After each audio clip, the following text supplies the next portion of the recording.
700,000 IDs have been impacted, and that means 700,000 people.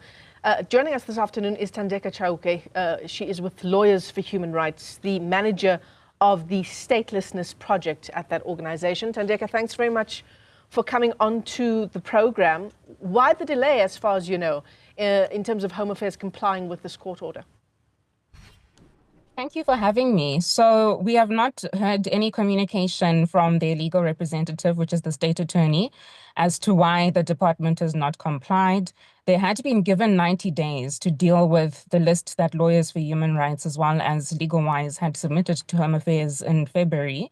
And those 90 days lapsed last week, in fact, this week on Monday, the 24th of June, no, last week. Yeah, and I mean, the way people found out about this as well, there are people who went to go and renew their passports only to discover their IDs were blocked, people who were picking up their IDs, but instead they received letters notifying them that they're being investigated. In terms of how this is meant to work, Thandeka, if indeed there is an investigation of this nature, surely I can't be finding out just on a whim.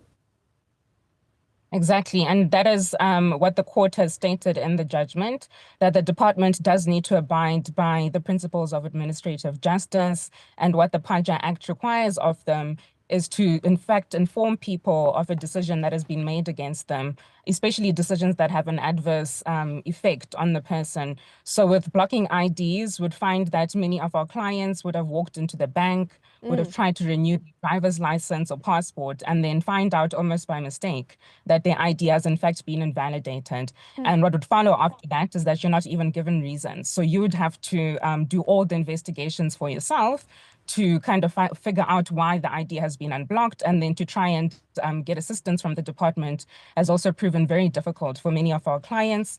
Some of the oldest cases date back at least to the early 2000s. So you can just imagine what life has become for people that are in this position. Well, let's not assume what this means for people who have been in this position for as many years as you say.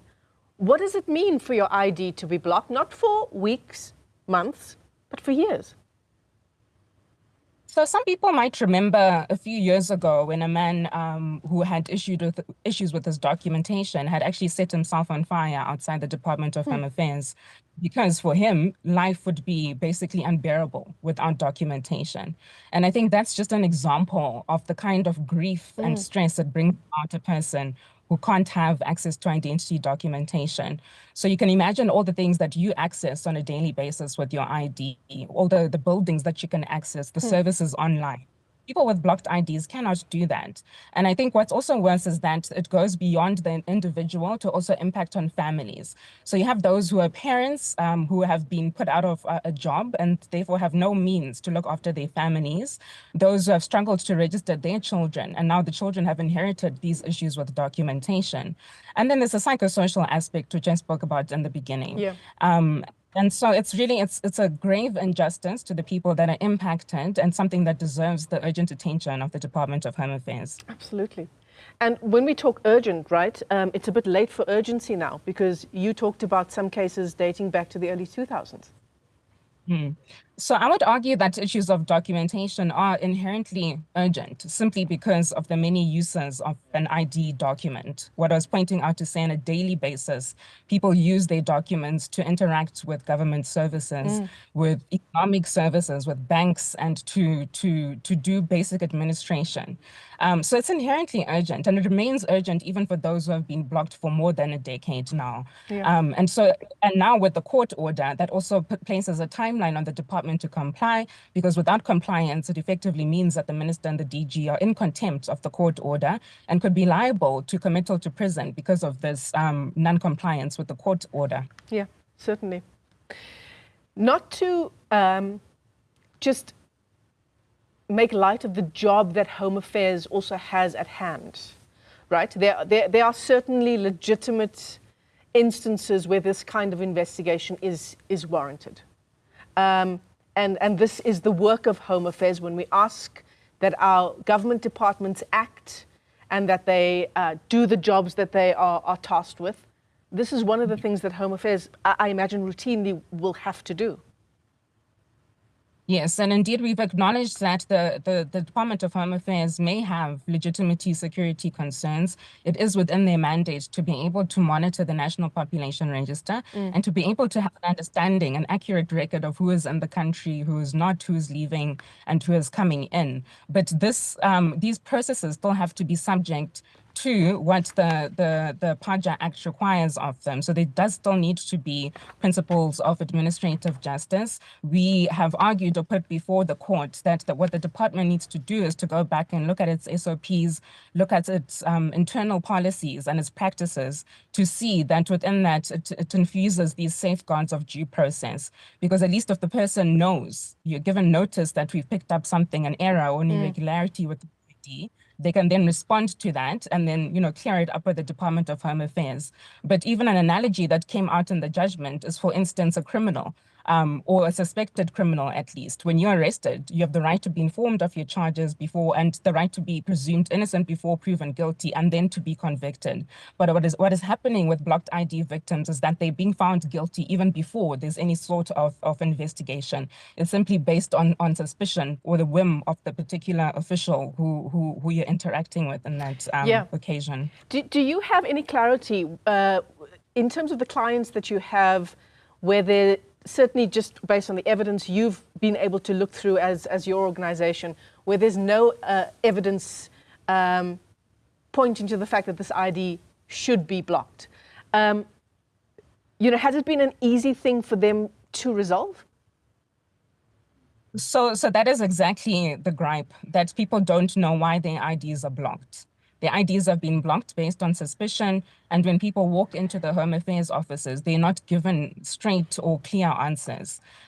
We are aware that the department has now been issuing what they call PAJA letters to some of the blocked ID victims.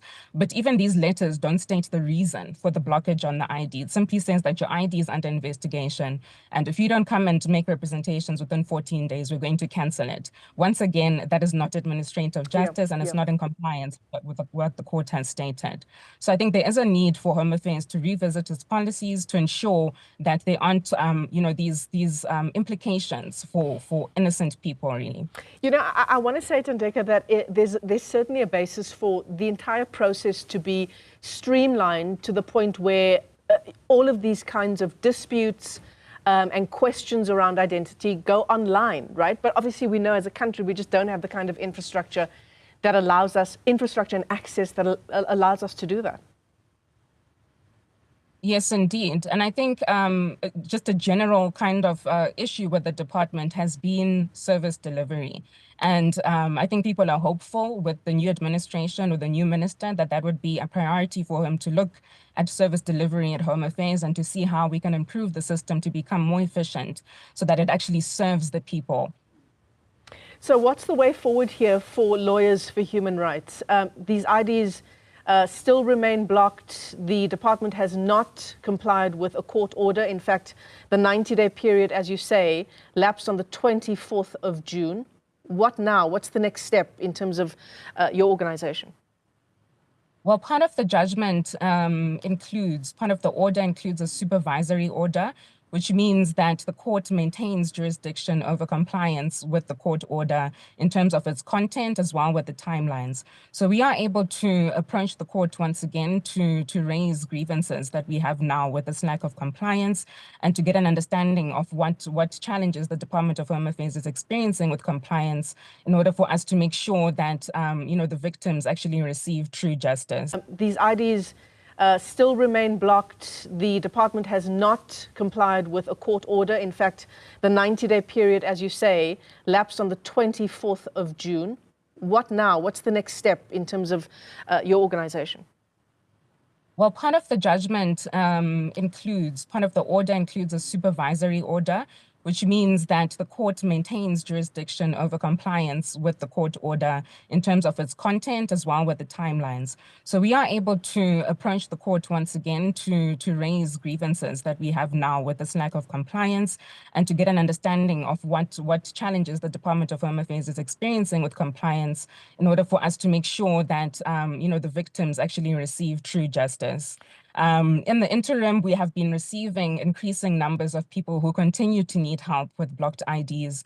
We already have close to 150 clients that we have represented in the court application. And since the judgment was issued in January, we've been approached by at least over 100 more people that are still seeking help with this particular issue. And so we do hope that the department is responsive to these issues and that we might be able to reach some sort of amicable resolution. But even going forward, that this trend or pattern of non-compliance with court orders, which we have seen in recent years, is something that is also addressed by the Department of Home Affairs.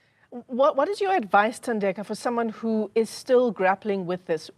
What should be my next steps outside of approaching lawyers for human rights? What should I do? I think it's important for people to continue to raise awareness about this issue. We have launched a campaign under the hashtag Unblock My ID, Unlock My Life, in which we share some of the testimonials of people that are going through this issue, because it is only through awareness raising that we can then pick up that there's something systemically and horribly wrong at the Department of Home Affairs. And I think people should continue to call the department to account. It is a government department. It owes the people accountability and transparency, and it owes the people efficient public services. Yeah, absolutely. Thandeka Chauke, let me thank you for your time this afternoon. She's the manager of the Statelessness Project at Lawyers for Human Rights.